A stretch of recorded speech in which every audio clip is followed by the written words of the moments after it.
श्रीमद्भागवत गीता का 5वां अध्याय।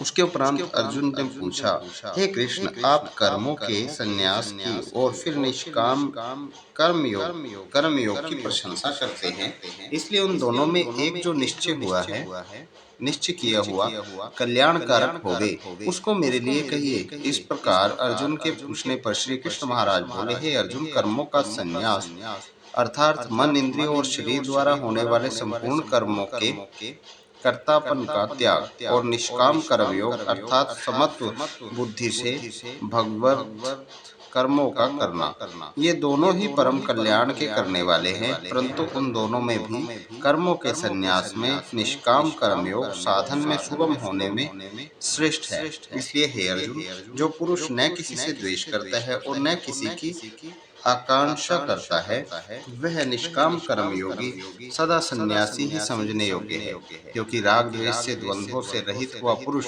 सुखपूर्वक संसार रूप बंधन से मुक्त हो जाता है। हे अर्जुन, ऊपर कहे हुए संन्यास और निष्काम कर्मों को मूर्ख लोग अलग अलग फल वाले कहते हैं, न कि पंडित जन, क्योंकि दोनों में से एक में ही अच्छी प्रकार स्थित हुआ पुरुष दोनों के फल स्वरूप परमात्मा को प्राप्त होता है। ज्ञान योगियों द्वारा जो परमधाम प्राप्त किया जाता है, निष्काम कर्म योगियों द्वारा भी वही प्राप्त किया जाता है। इसलिए जो पुरुष ज्ञान योग और निष्काम कर्म योगों को फल स्वरूप एक देखता है, वह ही यथार्थ कहलाता है, वह ही यथार्थ देखता है। परंतु हे अर्जुन, निष्काम कर्म योग के बिना संन्यास अर्थात मन, इंद्रियों और शरीर द्वारा होने वाले संपूर्ण कर्मों के कर्तापन का त्याग प्राप्त होना कठिन है, और भगवत स्वरूप को मनन करने वाला निष्काम कर्मयोगी पर ब्रह्म परमात्मा को शीघ्र ही प्राप्त हो जाता है। वश में किया हुआ है शरीर जिसके, ऐसा जितेंद्रिय और विशुद्ध अंतःकरण वाला एवं संपूर्ण प्राणियों के आत्मस्वरूप परमात्मा के एक ही भाव हुआ निष्काम कर्मयोगी कर्म करता हुआ ही लिपायमान नहीं होता है।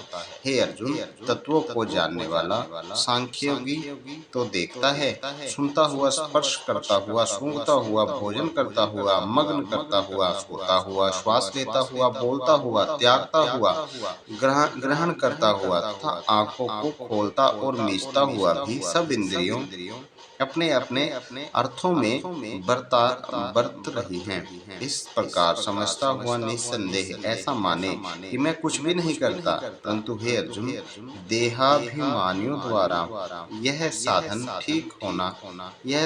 होना कठिन है और निष्काम कर्मयोग सुगम है, क्योंकि जो पुरुष सब कर्मों को परमात्मा में अर्पण करके और आसक्तियों को त्याग कर कर्म करता है, वह पुरुष जल से कमल के पत्ते के सदृश पाप से लिपायमान नहीं होता।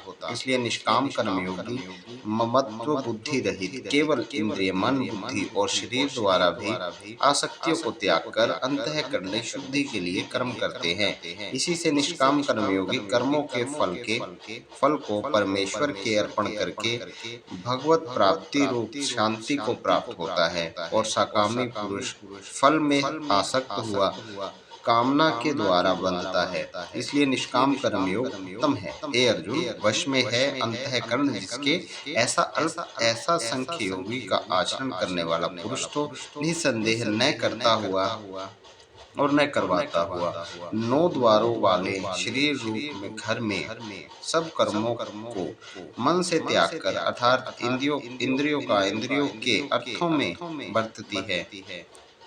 ऐसा मानता हुआ आनंद पूर्वक सच्चिदानंद घन परमात्मा के स्वरूप में स्थित रहता है। परमेश्वर भी भूत प्राणियों के न कर्तापन को और न कर्मों को तथा न कर्मों के फल को संयोग को वास्तव में रचता है, किंतु परमात्मा के सकाश में प्रकृति ही बरतती है, अर्थात गुण ही गुणों में बरत रहे हैं। सर्वव्यापी परमात्मा न किसी के पाप कर्मों और न किसी के शुभ कर्मों को भी ग्रहण करता है, किंतु माया के द्वारा ज्ञान ढका हुआ है। इससे सब जीव मोहित हो रहे हैं। परंतु जिनका यह अंतःकरण अज्ञान आत्मज्ञान द्वारा नाश हो गया है, उनका वह ज्ञान सूर्य के सदृश उन सच्चिदानंद धन परमात्मा को प्रकाशता है, अर्थात परमात्मा के स्वरूप को साक्षात करता है। हे अर्जुन, तद्रूप और बुद्धि जिनकी तथा तद्रूप है मन जिनका, और उस सच्चिदानंद धन परमात्मा के ही हैं, निरंतर एक ही भाव से स्थिति जिनकी, ऐसे तत्परायण पुरुष ज्ञान के द्वारा पाप रहित हुए अपुनरावृत्ति को अर्थात परम गतियों को प्राप्त होते हैं। ऐसे ही ज्ञानी जन विद्या और विनय युक्त ब्रह्मांड में तथा गौ, हाथी, कुत्ते और चंडाल में भी समभाव से देखने वाले ही होते हैं। इसलिए जिनका मन सम भाव में भी स्थित है, उनके द्वारा इस जीवित अवस्था में ही पूर्ण संसार जीत लिया गया, अर्थात वे जीते हुए ही संसार मुक्त हैं, क्योंकि सच्चिदानंद घन परमात्मा निर्दोष और सम है। इससे ही सच्चिदानंद धन परमात्मा ही स्थित हैं। जो पुरुष प्रिय के अर्थात जिसको लोग प्रिय समझते हैं उसको प्राप्त होकर हर्षित हो नहीं हो, और अप्रियो के अर्थात जिसको अप्रिय समझते हैं उनको प्राप्त होकर उद्वेगवान न हो, ऐसा स्थिर बुद्धि संशय रहित ब्रह्मवेता पुरुष सच्चिदानंद धन पर ब्रह्म परमात्मा के एक ही भाव से नित्य स्थित है।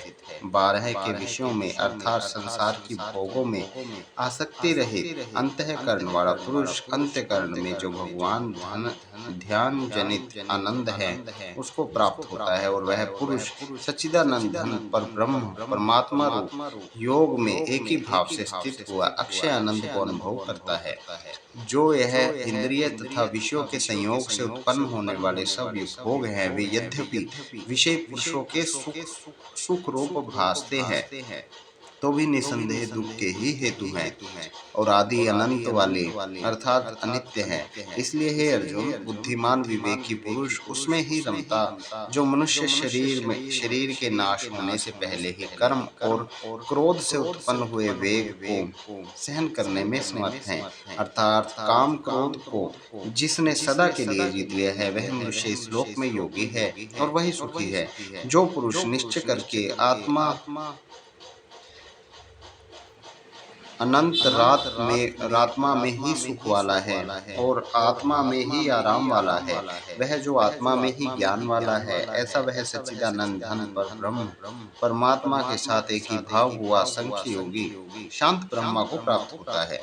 नाश हो गए हैं सब पाप जिनके तथा ज्ञान करके निवृत्त हो गया है संशय जिसका, और संपूर्ण भूत प्राणियों के हित में है रति जिसकी, एकाग्र हुआ है भगवान के ध्यान में चित्त जिनका, ऐसे ब्रह्मवेता पुरुष शांत पर ब्रह्म को प्राप्त होते हैं। काम क्रोध से रहित जीते हुए चित्त वाले पर ब्रह्म परमात्मा का साक्षात्कार किए हुए ज्ञानी पुरुषों के लिए सब ओर से शांत पर ब्रह्म परमात्मा ही प्राप्त है।